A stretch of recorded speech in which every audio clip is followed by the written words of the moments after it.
के अंदर ऐसा महसूस हुआ है कि उर्दगान का मीटर शॉट हो गया है और उसका सर घूम गया है। दो तीन बातें उसने बड़ी खुलकर की हैं और ये एक पैगाम भी है कि ये जंग अब किस तरफ जाएगी और बहुत सारे बैनुल अक़वामी प्लेयर्स इसके अंदर शामिल हो गए हैं। पाकिस्तान की भी दो बड़ी शख्सियत बोली हैं। पाकिस्तान के वज़ीर-ए-आज़म साहब ने अंगड़ाई ली थी, अनवारुल्लाह काकड़ साहब ने बड़ी मुश्किल से उन्होंने एक ठाठे मारता हुआ एक ट्वीट कर दिया था, लेकिन उसके बाद जो अनवारुल हक साहब है पाकिस्तान के पीएम, वो गायब हो गए। शायद ज़ाहिर सूट ने नहीं पहना होगा इसलिए ट्वीट नहीं उन्होंने किया या कोई खबर नहीं दी, कोई बातचीत नहीं की।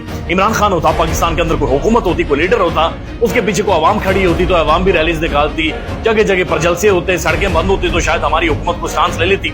लेकिन जाहिर है जब सबको पता है कि लीडर के ऊपर कोई नहीं है, सबको पता है ऊपर कोई बैठा ही नहीं हुआ, तो फिर क्या लोग पाकिस्तान के अंदर एहतजाज करें। लेकिन दुनिया भर में बैनुल अक़वामी प्रोटेस्ट भी इंटरनेशनली शुरू हो गए हैं। पाकिस्तान की जो दो शख्सियत बोली हैं, एक तो शहजादा मोहम्मद रिजवान खुलकर बोला है, उसने 131 की इनिंग्स जो इंडिया के अंदर खेली है, उसने खुलकर कहा कि ये जो इनिंग्स है मैं डेडिकेट करता हूं बच्चों के लिए, खवातीन के लिए और हमास के लिए और गाजा के लोगों के लिए।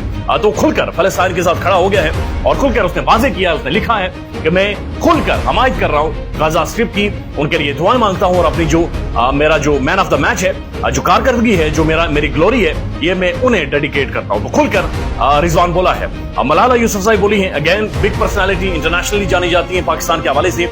दरमियाना रास्ता इन्होंने निकाला है, अब बड़े एक बारीक लाइन इन्होंने निकाल कर ये निकली है। तीसरे चौथे दिन इनकी आवाज निकली है, लेकिन बारीक सी लाइन लिए जी वो इजराइल के अंदर भी बच्चे हैं, इधर भी बच्चे हैं, तो बच्चों के लिए मेरा दिल रोता है, बच्चों के लिए मैं बहुत ज्यादा परेशान हूँ। तो जाहिर है बच्चों के लिए तो सब रोते हैं, लेकिन जाहिर है जो उनकी जमीन के ऊपर कब्जा किया है, जो वहां पर तबाही की है 75 सालों से, जो उनकी नस्लें तबाह हुई हैं, उसके ऊपर मेरे ख्याल में क्लियर स्टांस होता तो फिर भी बेहतर था। लेकिन बहरहाल फाइनली बोली है कि जनाब बच्चे इधर भी हैं, बच्चे उधर भी हैं, और बात सच भी है कि जो डैमेज हो रहा है वो आम लोगों का हो रहा है। अब उर्दगान इसके ऊपर बोला है खुलकर, लेकिन पहले कुछ एक स्टैट्स आपके सामने रख देते हैं और वो बड़े खौफनाक है।